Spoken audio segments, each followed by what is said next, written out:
Bonjour les Gémeaux, bienvenue à vous, merci à vous d'être là. Je suis ravie de vous accueillir pour votre guidance du mois de septembre 2023.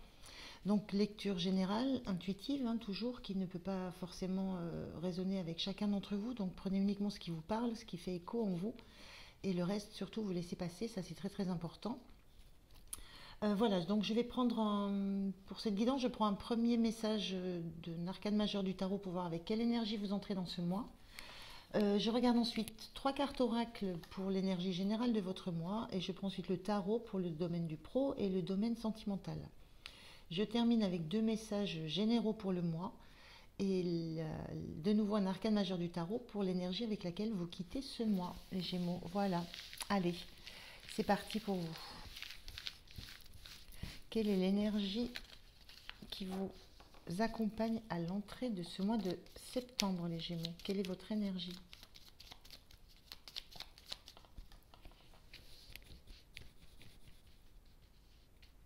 Allez, quelle est l'énergie des Gémeaux à l'entrée du mois de septembre? La voilà. Alors, vous entrez avec l'énergie de l'empereur inversé. La sensation que j'ai, c'est que vous lâchez une posture un petit peu d'autorité. Voilà, vous acceptez de recevoir des retours, vous acceptez d'échanger, vous acceptez d'entendre et d'écouter l'avis des autres. Il y a un peu la notion de mettre de l'eau dans son vin avec cette posture d'empereur inversé. Il y a toujours cette détermination quand même à savoir vers où vous voulez aller. Et encore qu'il y a peut-être un petit doute, il y a peut-être quelque chose qui vous travaille sur justement la force de conviction que vous pouvez avoir que la direction que vous empruntez est la bonne. Il y a un petit peu il y a de la remise en question là sur l'entrée dans le mois de septembre. Sur qui vous êtes, sur la place que vous avez, sur le rôle que vous jouez, sur la posture que vous tenez et sur des convictions profondes que vous avez. J'ai un petit peu ce ressenti. Alors, on va regarder avec 3 cartes oracle différentes. Donc, je fais le tirage. Je vais accélérer la vidéo, donc je vous retrouve tout de suite.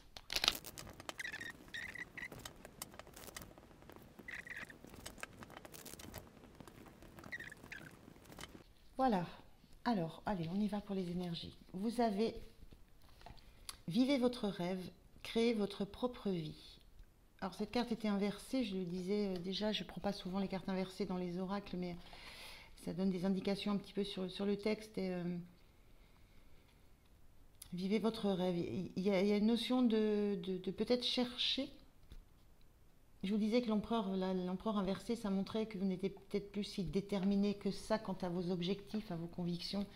Il y a peut-être des doutes par rapport au rêve que vous avez envie de vivre, au fait des questionnements sur le fait de, quand on parle de créer votre propre vie, de ce que vous pouvez mettre en place pour changer des choses. Le besoin de faire de se poser un moment, le besoin voilà, comme Alice, le besoin de fermer les yeux pour essayer de visualiser exactement ce que vous souhaitez. Et je ressens qu'il y a une période de flou et que vous ne savez pas tellement dans quelle direction vous voulez aller. Si vous voulez rester là où vous êtes, si vous voulez vous projeter dans autre chose. Il y a un peu une déstabilisation de quelque chose qui vous paraissait bien stable, avec une direction très très fixe, des choses bien bien cadrées, le fait d'avoir anticipé des événements, de savoir où vous mettez les pieds à chaque fois. Et là, il y a quelque chose qui se réveille en vous et qui vous questionne justement sur cet avenir que vous projetez, et la sensation que vous avez besoin de revenir dessus, de réévaluer les choses et de vous poser pour ça, de prendre un temps peut-être d'introspection, un temps de retour à vous pour réévaluer vos projets en fait. On a la déesse Déméter qui nous parle de mère nourricière. Il y a cette notion dans cette déesse, une notion d'abondance, une notion de se nourrir et d'être en capacité de nourrir les autres aussi. On est dans la notion de mère, de prendre soin, d'accompagner, de protéger. La notion de mère nourricière avec cette carte, c'est il y a comme un besoin de revenir à des choses qui vous sont essentielles, de revenir à des questionnements sur ce qu'est votre abondance, ce qu'est la notion d'abondance pour vous. Est-ce qu'elle est financière, matérielle? Est-ce qu'elle est sentimentale, relationnelle?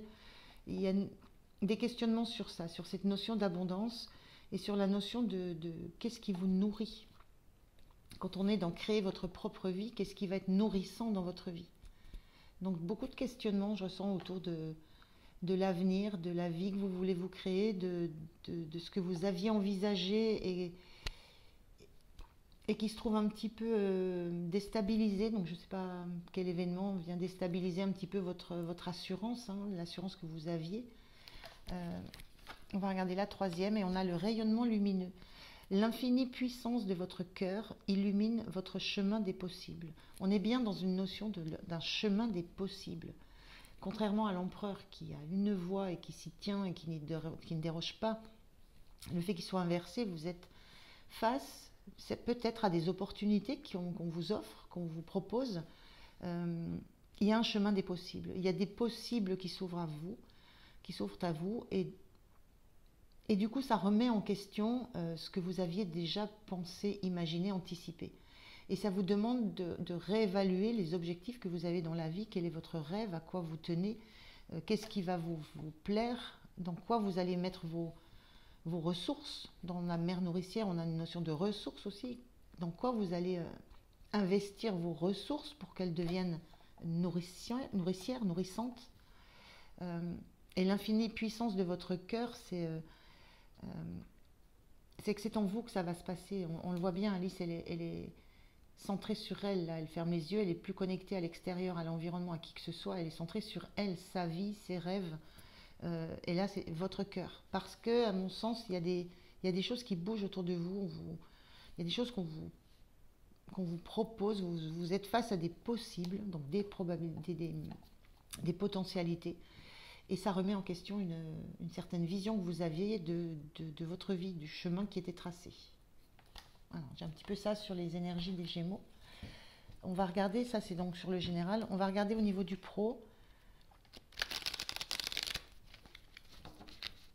les énergies qui sont les vôtres pour le mois de septembre. Donc je prends 3 cartes de tarot. La première, c'est l'énergie générale dans le domaine du pro. Je prends une pour le point de soutien, une pour le point de vigilance, et je recouvre la carte du général pour détailler un petit peu plus. Allez, on est parti. Les Gémeaux, le général du pro, le point de soutien et le point de vigilance. Alors, on regarde le dos de deck. Qu'est-ce que nous dit ce dos de deck? Oui, c'est la fin d'une période de tranquillité, hein, de repos, de choses qui ne bougent pas. Voilà, on a un 4 d'épée à l'envers. À l'endroit, c'est la phase où on est comme Alice, là, on se repose, on se remet. Alors, on est dans l'épée, donc on se remet de choses. On peut se remettre de blessures, de trahisons, de choses comme ça. Moi, je ressens là la fin d'une période où on s'est posé pour réfléchir. Il y a la sensation d'avoir maintenant besoin d'aller prendre une décision. Voilà, il y a eu ce temps de méditation, ce temps de réflexion, et il va y avoir le temps de la décision, du choix à faire face à des opportunités que je ressens. On a la reine de bâton inversée. Cette reine de bâton, ça montre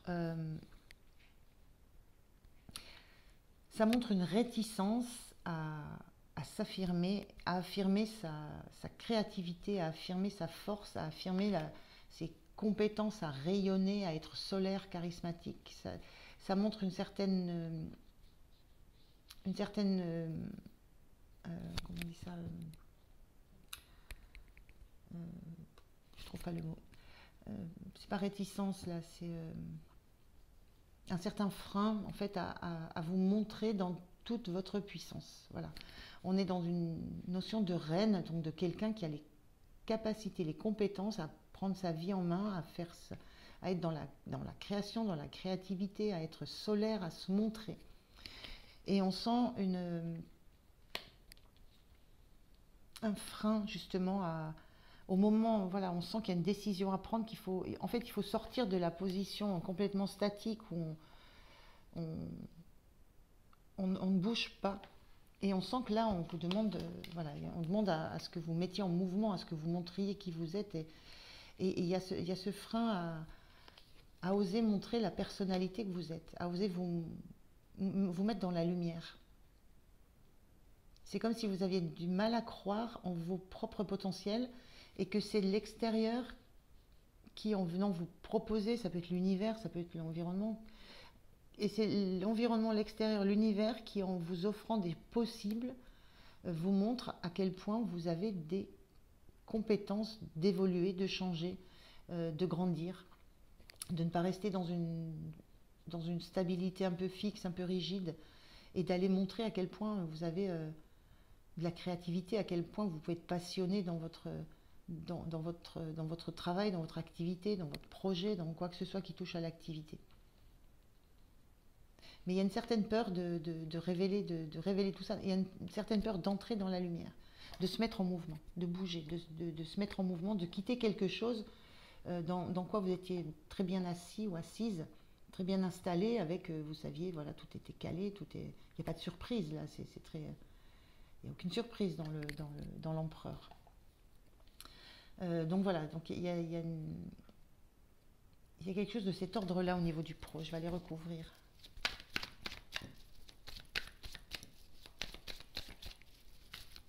Vous avez des choses à montrer et il y a une réticence, une frilosité. Voilà, je cherche un peu le mot. C'est une frilosité à montrer toutes vos capacités, toutes vos compétences. On a le 8 d'épée, c'est le 8 d'épée à l'envers. Il y a une notion de travail sur vos peurs. Donc il y a quelque chose qui bouge aussi, qui bouge en vous. Hein. Vous comprenez, vous commencez à intégrer qu'il y a des blocages en vous qui sont liés à des peurs, à des angoisses, à des doutes, mais qui ne reposent sur rien de réel, rien de concret, que c'est uniquement... c'est peut-être lié à... Ça peut être lié à l'enfance, ça peut être lié à des blocages... voilà, dont vous ne connaissez pas forcément la cause, mais vous sentez que ça bloque. Et vous travaillez, vous faites un travail là-dessus. Vous essayez de... Il y a une réelle volonté de se sortir d'un état où on se sent bloqué dans son évolution par des fausses croyances qu'on a sur soi et qui ne reposent sur rien de tangible, qui ne reposent que sur des ressentis, des sensations, sur rien de réel. Voilà. Et vous êtes en train de comprendre ça. Il y a cette notion-là que j'ai. Il y a une compréhension de ça, il y a un travail qui commence à s'entamer sur ces peurs, ces doutes, parce que vous sentez que ça vous bloque. Vous sentez que ça vous empêche de vous sentir complètement nourri, complètement dans vos potentiels, complètement dans votre abondance. Et il y a aussi le fait que les chemins des possibles qui s'ouvrent à vous, viennent vous montrer à quel point ce que vous ressentez, ce que vous pensez de vous, à l'intérieur de vous, c'est tronqué. C'est tronqué par une vision fausse de la personne que vous pensez être. On a la roue de fortune inversée. Il y a la roue de fortune, c'est le destin qui s'en mêle, c'est la roue qui tourne, c'est les choses qui vont se mettre à tourner, qui tournent dans le bon sens. Il y a la notion du destin. Là, moi, ce que je sens avec cette carte inversée, c'est que vous n'allez pas laisser faire le destin. Vous n'allez laisser... Il y a cette notion où je vous disais, vous êtes au travail, vous comprenez les choses et vous vous y mettez, vous y collez. J'ai vraiment l'impression que vous y collez. Et vous ne laissez pas faire les choses. Vous ne laissez pas les choses faire selon le rythme... Le rythme qui dépendrait pas de vous. Vous prenez la main sur la roue du destin, vous prenez votre roue du destin en main. C'est un petit peu ce que je ressens. En vous mettant au travail par rapport à ces peurs intérieures, à ces doutes, à ces fausses croyances, il y a une sensation d'auto-sabotage dans la carte du 8 d'épée. Donc vous prenez les choses en main pour faire tourner cette roue et ne plus vous auto-saboter. Parce que vous intégrez l'idée de cette personne que vous êtes et que vous pouvez devenir. Mais de par le fait que à l'extérieur, on vous offre des possibles. Et ça permet d'engager le travail. C'est très beau. Ce qui vous soutient, c'est que vous avez cette capacité de réfléchir, d'analyser, de comprendre, de prendre de la hauteur sur les choses et justement d'analyser sans y mettre de l'émotionnel dedans, d'analyser les choses froidement, d'analyser les faits. Je dis analyser, mais voilà, on est dans une réflexion analytique. On est dans les faits, dans ce qui existe, dans ce qui se passe, et on ne s'attache pas à...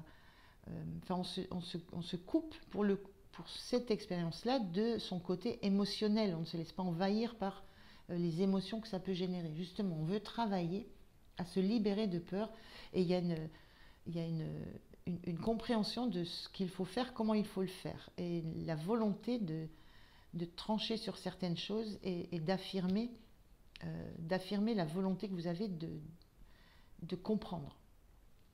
De comprendre et quand je dis de trancher, c'est de prendre des décisions. Donc très très belle énergie de Reine d'épée. Et le point de vigilance, c'est le pendu. Le point de vigilance, c'est... On avait cette carte tout à l'heure de 4 d'épée, hein. On voyait un personnage allongé qui ne bougeait pas. On voit Alice qui est là, plongée dans ses rêves, qui ne bouge pas. Le point de vigilance, c'est de ne pas rester trop longtemps à regarder les choses sous toutes les coutures, à analyser, à étudier la situation. À un moment donné, ce qu'on va vous demander, c'est d'agir, de faire. La reine de bâton, elle est faite pour ça. On vient la chercher parce qu'elle est dans l'action, dans la réactivité, dans le faire. Elle ne perd pas de temps non plus à réfléchir à tous les tenants et les aboutissants. Elle est vive. Elle agit. Et là, le point de vigilance, c'est ne restez pas trop longtemps, parce que ça, c'est une démarche volontaire. Le pendu, on se pose volontairement pour analyser une situation, la regarder sous toutes les coutures. On est bien dans ces deux énergies où on a besoin de faire le point, de regarder, d'analyser, d'introspecter ce qui se passe en nous, de regarder la situation d'un côté, de l'autre, regarder ce qui se passe. Donc, d'un côté, on a cet atout de reine qui est très analytique, mais qui à un moment va trancher, qui est capable à un moment de dire ça sera comme ça, ou je fais ça, ou ça se passera de cette façon-là, ou j'ai compris ça, qui tranche, donc qui est quand même dans l'action. Et ce pendu, lui, qui est complètement immobile, parce qu'il y a besoin de ce temps d'introspection, mais le temps, il ne faut pas le laisser couler indéfiniment. À un moment, il faut prendre action, il faut bouger, il faut agir. Agir et réagir. Donc des très belles énergies, de la force, hein, il y a de la puissance dans vos... Il y a de la puissance dans vos énergies. Hein. Cette reine de bâton, là, même inverse, elle est inversée, donc ça montre que vous avez du mal à... En fait, je pense que vous avez du mal à vous percevoir tel que vous êtes et tel que vous apparaissez aux yeux de l'environnement, dans l'endroit où vous travaillez, où vous êtes en activité, quel que soit le lieu. Mais ça va changer. Vous allez changer le regard que vous avez sur vous, mais on vous demande de le faire de façon assez rapide. Et c'est là où vous prenez la décision de travailler. Mais c'est un travail intérieur, donc ça ne va pas se voir de l'extérieur. Le pendu, ce qu'on vous dit avec cette carte de vigilance, c'est montrer à l'extérieur que vous êtes en mouvement, que vous prenez des décisions, que vous agissez. Alors, un message pour vous, pour ce domaine du pro. Quel est le message, le conseil des mémoires akashiques pour vous? Voilà, ok. Alors, on vous dit, quoi qu'il arrive, quels que soient les événements, focalisez votre attention sur ce qui vous porte, vous élève, vous nourrit et fait chanter votre âme. La puissance du cœur. Voilà, quoi qu'il arrive, quels que soient les événements, focalisez votre attention sur ce qui vous porte, vous élève, vous nourrit et fait chanter votre âme. Je crois que c'est un résumé un petit peu de ce qui se passe. Il y a cette notion d'avoir un regard vrai sur qui vous êtes, qui vous voulez devenir, parce que c'est ça qui va vous nourrir. Et si vous êtes nourri, vous allez pouvoir nourrir le monde, nourrir votre monde, nourrir le monde, être dans l'abondance. Donc très très puissant ce message sur le pro pour vous les Gémeaux. Oui. Allez, on passe au côté sentimental. Donc, je fais le même tirage. Je prends 3 cartes. Et on va regarder d'abord l'énergie générale de votre énergie générale dans le sentimental. Le point de soutien et le point de vigilance. Allez, le dos de deck. Que nous dit ce dos de deck? Là, pour le coup, sur le dos de deck, on a la reine d'épée. Donc cette même qu'on avait en atout dans le pro, on l'a sur le sentimental. Et c'est plutôt positif parce que cette reine d'épée, je vous l'ai expliqué, hein, elle est capable d'analyser, de comprendre, de prendre des décisions sans s'attacher aux émotions que ça génère chez elle. Vous l'avez dans le domaine sentimental inversé, c'est-à-dire que vous êtes capable, on est en reine d'épée, vous prenez des décisions, vous actez des choses, vous décidez, vous voyez loin, vous essayez de visualiser votre avenir au niveau du sentimental, mais vous ne vous coupez pas de vos émotions, vous ne vous coupez pas de vos ressentis, de votre cœur. Il y a une harmonie nécessaire pour vous, à la fois d'analyser, mais d'analyser avec l'émotionnel, avec le cœur présent, avec les ressentis, avec l'amour. Voilà, il y a ce lien que vous maintenez.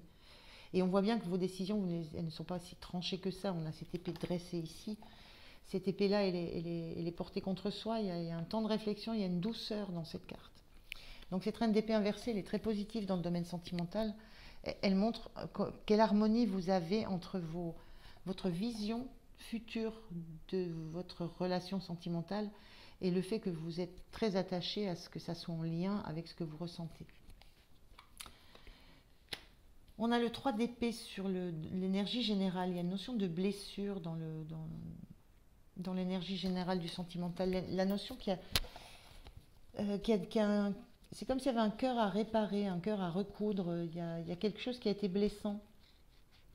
Il y a quelque chose qui a fait il y a quelque chose qui a fait du mal dans le domaine sentimental, qui a touché au cœur.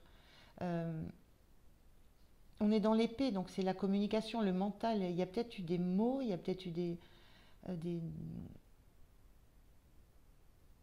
mots, des disputes, des actions, des communications qui ont été dures et qui vous ont touché, qui ont touché votre cœur, qui l'ont un petit peu détricoté. Il y a quelque chose, il y a comme des cicatrices. Donc il y a une notion de peine, de tristesse sur l'énergie générale de septembre. Je vais recouvrir cette carte.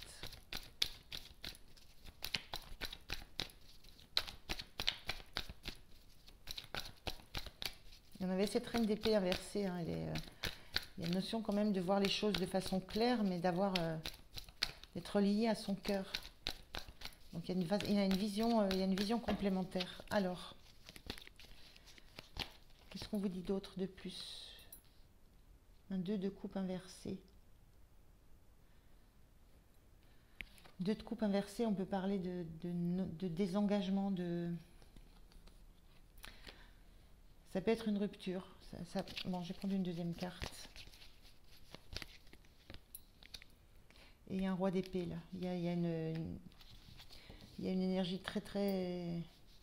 Il y a quelque chose de très analytique là pour le coup. Le roi d'épée, lui, il voit les choses il voit les choses en hauteur. Il est très analytique. Il a une vision assez perçante de ce qui se passe. Ce 2 de coupe inversé, ça peut montrer ça peut montrer une rupture. S'il y a une relation en cours, ça peut montrer une rupture parce qu'il y a eu de la déception, il y a eu de la tristesse, il y a eu de la trahison, il y a de la douleur, il y a quelque chose qui a fait très mal. Et on a besoin pour ça, il y a ce besoin de prendre de la hauteur. Et là, pour le coup, d'être uniquement dans l'analyse des faits. Les faits, rien que les faits pour ce roi d'épée. Hein. Et avec cette chouette ou ce hibou, on a une vision à 360, c'est-à-dire on regarde tout, de tous les côtés.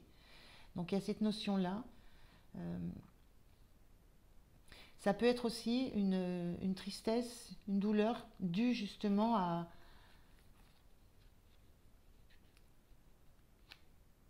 due au fait qu'il pas eu d'entente, qu'il n'y a pas eu c'est comme s'il n'y avait pas un contrat signé, c'est comme s'il n'y avait pas eu, s'il y avait une mésentente sur un lien, sur une relation. Il y a quelque chose qui est difficile en ce moment. Il y a une période difficile sur le mois de septembre où vous avez l'impression de ne plus être en lien, de ne plus être dans la complémentarité, de, de ne plus viser les mêmes objectifs. Et il y a un besoin de prendre de la hauteur par rapport à ça, de regarder les faits tels qu'ils sont sans y mettre justement d'émotionnel. Donc voilà, il y a deux situations un peu possibles, un peu difficiles. Les deux sont un peu difficiles. Ça ne peut pas parler à tout le monde, hein. Si ça va bien dans votre relation, si tout va bien dans votre couple, dans votre relation, dans votre célibat, c'est que c'est pas pour vous, hein. Ne prenez pas, n'anticipez pas des choses qui ne sont pas, qui ne résonnent pas avec vous. On a en point de soutien le jugement à l'envers. Ce jugement, c'est quand on se... Moi, cette carte, elle me parle toujours de laisser... on livre ce qu'on a de meilleur en soi. Le point de soutien, c'est peut-être de garder des choses pour vous, de ne pas livrer complètement l'entièreté de qui vous êtes. Il y a une part de vous à garder, il y a une part de vous à préserver, il y a une part de vous à protéger. Je ressens qu'il y a des choses à protéger chez vous. Il y a une notion de ne pas tout livrer, peut-être dans des échanges, parce que là on a des échanges, ça peut être de la communication, on est dans l'épée, on est dans la communication, ça peut être des échanges qui peuvent être très froids, et là le point de soutien pour vous, ça sera de ne pas tout livrer, ce que vous avez au fond de vous, de ne pas livrer la pureté que vous avez au fond de vous, de vous protéger. J'ai une notion de se protéger avec le jugement, vous protéger dans une conversation qui risque de mettre à mal la notion que vous aviez de lien, de couple, d'union, et qui va être assez douloureux. Donc il y a une notion, voilà, protégez-vous. Le point de soutien, c'est que vous allez vous protéger et ne pas laisser sortir de vous, voilà, gardez une part en vous, gardez votre part lumineuse en vous. Ça, vous saurez le faire. Et le point de vigilance, moi j'aurais tendance à dire attention à ne pas... ce que je ressens là, on prend ses clics et ses claques et on part. Voilà. Donc le point de vigilance, c'est peut-être de patienter, de ne pas prendre de décision radicale, de tout laisser derrière soi. Il y a du bon dans ce qui a été. Il y a eu de la souffrance, il y a de la douleur, il y a de la souffrance, mais il y a eu de la relation, très forte. Il y a eu du lien, il y a eu de la complémentarité, il y a eu de l'union douce, paisible. C'est une période compliquée qui nécessite de discuter froidement, de prendre du recul, de repartir sur d'autres bases, peut-être. Vous allez vous protéger par rapport à tout ce qui pourrait sortir de ça. Mais le point de vigilance, c'est prendre le temps de la réflexion avant de de tout lâcher, de tout abandonner. Il y a un petit peu cette notion-là pour le sentimental. Alors c'est un peu difficile, hein, je suis jamais très...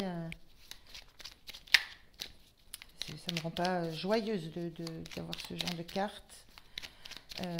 Mais quand je vois une carte où on vous dit attention de ne pas prendre comme ça sur un coup de tête, de prendre vos clics et vos claques et de partir sur un coup de tête, attention à ça, ça veut dire qu'il y a peut-être des choses qu'il faut réellement remettre au clair, remettre à plat, pour retrouver ce qui a été, ce qui a existé, parce que c'était relativement fort.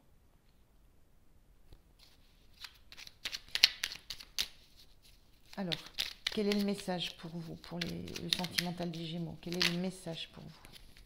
Alors, celui-là et celui-là, je vais le prendre aussi. Alors, il y a détermination. Détermination, persévérance et patience sont la clé d'une issue positive. Je vous disais, ne vous précipitez pas à prendre vos clics et vos claques. Soyez patient, écoutez tout ce qui est à écouter. Dites tout ce que vous avez à dire.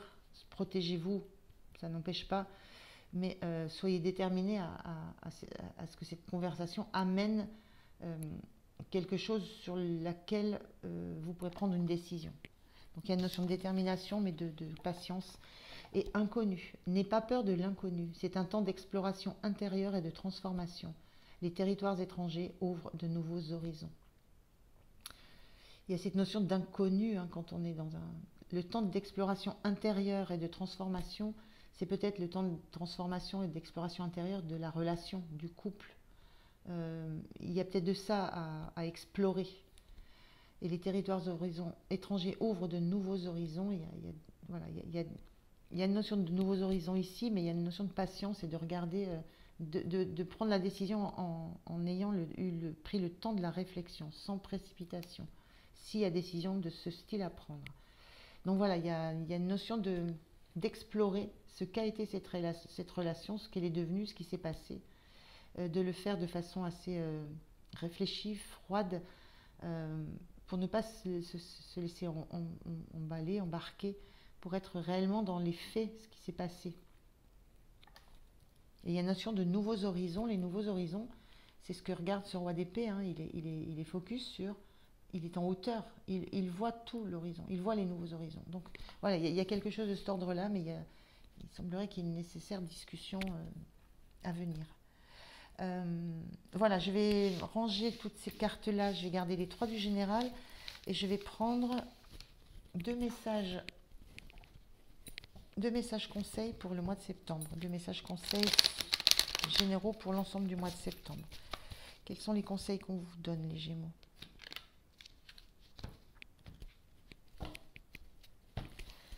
Allez, 2 messages conseils ou messages, 2 messages, que ce soit de conseils ou juste de paroles. Un premier, un deuxième.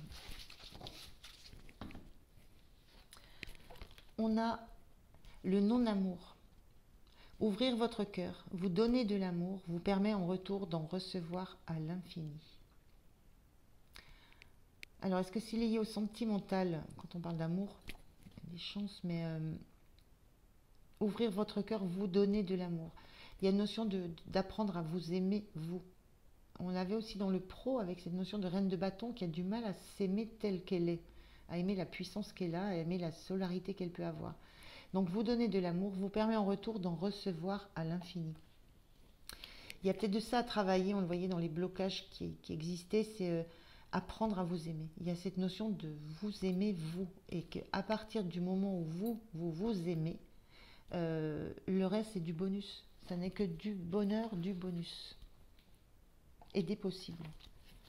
Et on a la projection. Chaque situation vous renvoie à une facette de vous-même. En changeant, votre réalité change. Il y a cette notion de rêve. Créer votre propre vie, c'est projeter ce que vous voulez de votre vie. Et le fait de le projeter, ça va modifier les énergies environnantes, ça va vous donner des opportunités, des possibles, pour que ce que vous avez rêvé, ce que vous avez imaginé, ce que vous avez visualisé, prenne forme. Il y a cette idée-là dans cette carte-là.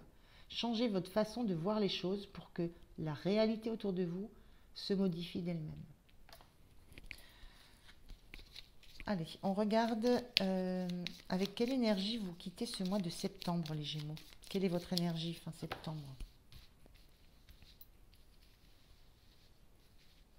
Quelle est l'énergie des Gémeaux fin septembre? On a la force. Super. La force, c'est la maîtrise de toutes ces pulsions, c'est la maîtrise de ces zones d'ombre, c'est la maîtrise de ses peurs, il y a une notion d'avoir récupéré de l'énergie, d'avoir récupéré de la force, de redevenir une battante ou un battant. C'est aussi savoir user de sa force de conviction, c'est dompter ses peurs, dompter ses angoisses, c'est dompter aussi un environnement qui est un peu hostile. C'est avoir la force d'aller ouvrir c'est un lion qui est représenté, d'aller ouvrir la gueule du lion, c'est avoir confiance en ses propres ressources, en son propre courage. Donc une très très belle énergie pour fin septembre, c'est que d'un positionnement qui est un peu déstabilisant, assez déstabilisant d'ailleurs, avec l'empereur qui ne sait plus trop quelles sont ses fondations, sur quelle stabilité il établit, ça bouge, c'est mouvant. Vous arrivez à la fin du mois de septembre avec une énergie de force que vous avez récupérée, une facilité, enfin une facilité, non, une faculté à pouvoir à affronter de face les obstacles, à les résoudre et à une confiance en vous, une confiance et du courage. Donc très très belle énergie pour terminer ce mois les Gémeaux. Très chouette, très beau. Voilà, j'en ai fini avec ce tirage. Je vous remercie d'avoir été là avec moi jusqu'au bout, de m'avoir écouté. Moi, j'étais ravie de faire cette guidance. Je vous souhaite un très très beau mois de septembre. Je vous souhaite le meilleur. Prenez bien soin de vous et je vous remercie. Je vous dis à tout bientôt. Au revoir.